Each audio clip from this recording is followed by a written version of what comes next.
we can't really do a very good job pronouncing Chinese names, so all the Chinese take an English first name, so we won't have to make total fools out of ourselves every time. So this student's name was Gary Wu. Last name was Wu. I never could quite figure out what was going on there. I never saw him wear the same clothes twice, ever. And I just thought that was odd. I've never known anyone that didn't wear something over at least once. So that was my first little inclination that something's just really unusual here. Excuse me a second.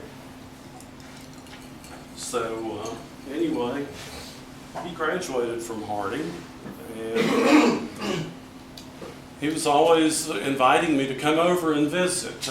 So, I like to travel, so eventually, I gave in. I'm sure he thought, well, he's never coming, but I'm going to invite him anyway. Well, don't make that mistake, because I eventually show up. So, at any rate, I went to Hong Kong, and I believe it was 1998, and visited with Gary Wu. And I don't know if any of you have been to China, but that was a real eye-opener for me. Of course, Hong Kong, had just gone over to the communist, and Gary lived on the top floor of a high-rise, which, had a fabulous view. I mean, just a New York killer view, and I was just going on about it, and I just never visited anyone that lived that high up, and he was going, get a grip, clown. The higher you are in the Chinese, the poorer you are. And he said, so I am the poorest person in this building, and there were hundreds of people that lived in the building, and he paid over $1 million at that time for his apartment. So anyway, so it was kind of funny, because he said, is there anything you want to do while you're over here? He took off, and I said, I would really like to meet your parents. And it was just instant horror with him. I obviously had overstepped my boundaries by inviting myself to visit with his parents. But, in my mind, I thought, well, this is probably the only time I will ever be over in this part of the world. So, if you're going to be angry with me for that, really don't care. I'm sorry I didn't tell him that, but that was my thinking. So anyway, he very reluctantly agreed to allow me to visit his parents, and they lived on the island of Macau. Macau is like 40 miles off the coast of Hong Kong, and we took a hovercraft over to it. You could see it for miles before. It's the most congested area on the planet. It's all high-rises. I mean, would actually remind you of a martin colony. I mean, there's really no land. Everything's been built on. It was a Portuguese colony, and it went back to the communists the year after Hong Kong. Anyway, Gary's brother-in-law picked me up, and Gary's mother is a medical doctor, considered one of the top herbal specialists in the world. And I would always ask Gary, I said, well, what do your parents do? He said, well, my father's a businessman and my mother's a doctor. Well, I would push the envelope and ask, well, exactly what kind of business does your father do? And I could never get an answer from him. on that. So anyway, I thought, well, I'm going to get an answer now. I'm going over to Macau. So his brother-in-law picked me up and took me. I thought I was staying at their place, but they put me up in a 5-star hotel. And Gary said, well, we'll have dinner over at our house tonight. Well, he called me about 10 o'clock that night and said, well, his mother was having to work late and his dad was on a business trip, so they would see me for breakfast the next morning. So breakfast rolled around and the call came, and they just couldn't get together for breakfast, maybe lunch. So by then I'm thinking, yeah, all right, like this is going to happen. So, but they did. They took us out to this real fancy hotel for lunch, and his parents spoke no English whatsoever, so he interpreted. It was very, very, very interesting conversation, and like I said, I should be ashamed, I suppose, but I'm not. I really just pushed the issue because I would ask his dad, well, what do? You know, I'm a businessman. So anyway, we were leaving that afternoon, and so his mother said, well, is there anything you would like to do while you're here? And I said, yes, I'd like to come over and visit with you. And Gary you could just see the horror written on his face. But by this time I'm like, what is it that you're hiding? There is no reason for you to be this cold, and I just want to meet your parents.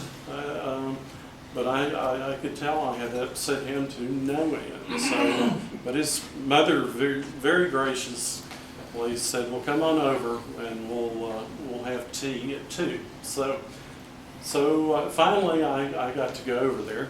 They lived on, I don't remember what floor it was, maybe the 4th floor of this huge high-rise, and they occupied the entire floor. So when I went in, you knew you weren't in your everyday Chinese digs when you visited. When I was met at the door, there was this huge crystal pyramid, and on each level they had a different god on this, and I was like just blown away because these were statues that were obviously worth hundreds of thousands, if not millions. They weren't your ordinary dime store religious icon. So anyway, so I went in and visited, made small talk with his mother, and he did all the interpreting. And finally, I didn't think it was going to happen because his dad wasn't there. He was once again away on business, and so. But just before it was time to leave, his dad came in, and I was ecstatic because I thought, finally, So I pushed the envelope again, and I said, well, tell me, what is it that you do? And he said, well, let me just show you. So he goes over and picks up this leather-bound portfolio from his elaborate desk and brings it over and says, come sit down by me, and I did. And he pulls back. The first page is a picture of he and the president of China. And come to find out, he was the congressman. Gary's father was at that time the congressman for the island of Macau to Beijing. So, it's kind of funny because I had been treated like royalty everywhere I'd gone in Macau, and I thought, gee, these people really like Americans. I can't figure this out. Why? They come up, offer me food, and I mean really fancy stuff. And so I was pretty blown away by it all. So, but then it all made sense after I found out what he did. So I was a guest of the pretty much the first family of Macau. So anyway, and once all that was talked about, and Gary just absolutely withdrew. I mean, he was so upset with me that I had pushed the envelope. He felt like I had overstepped my boundaries. I'm sure I had, but it was something that I really wanted to know. And so anyway, what he was absolutely horrified about was he thought I'd come back to Harding and tell everyone well, he's from a communist family.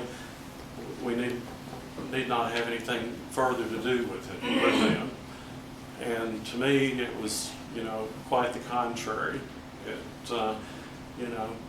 just made me finally think more of him, because I understood now why things were the way that they were. And,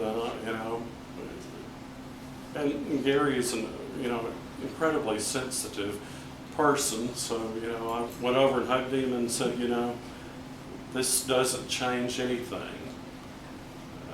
I still love you as at that time he'd been baptized here in Searcy, and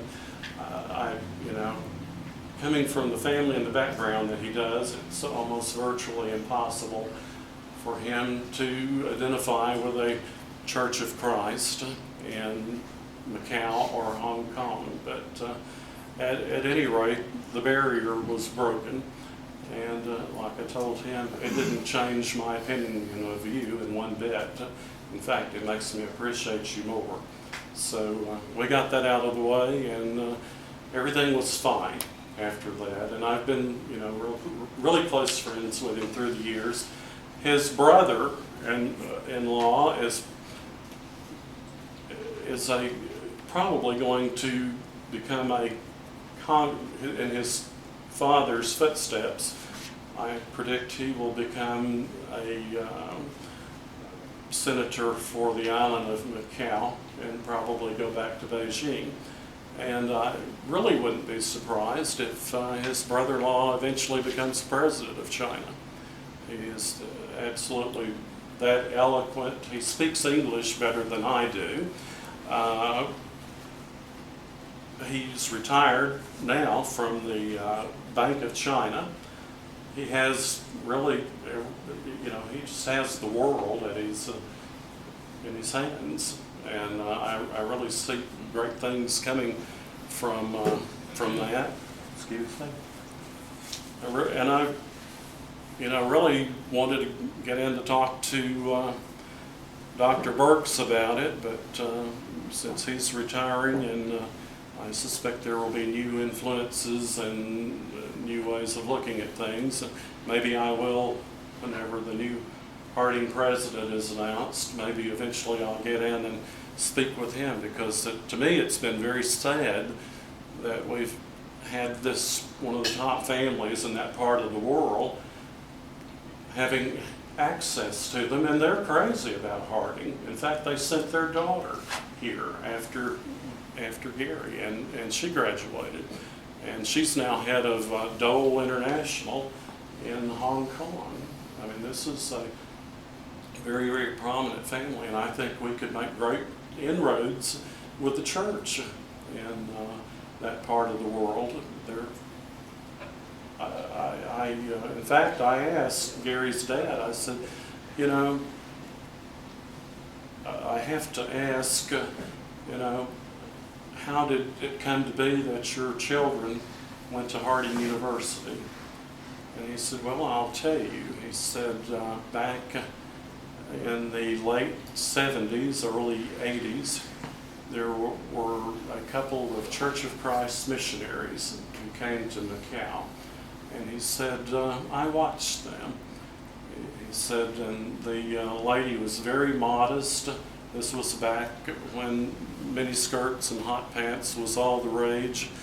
And his dad said, these people were different, and they really cared, and that's what I wanted for my children. So that's why I sent them to Harding.